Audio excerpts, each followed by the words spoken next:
китайците оттам идва, китайците си пишат всичко от HD. Значи, казвам ви, откакто 13-та година се занимавам, аз не съм видял китаец да напише, че не му е HD техниката.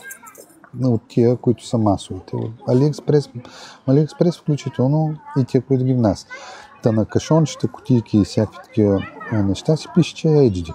Обаче те си посочват параметрите. Това ми харесва, че може да са всякакви, обаче си посочват параметрите и какво се случва. Тия нашите почват да пишат Full HD, комплект, 200 лева, 4 камери, рекордер. И там някъде долу обаче в описанието, ако ще си е направил труда да направи някакво прилично описание, но те повече се стараят за да изглеждат професионални и надежни,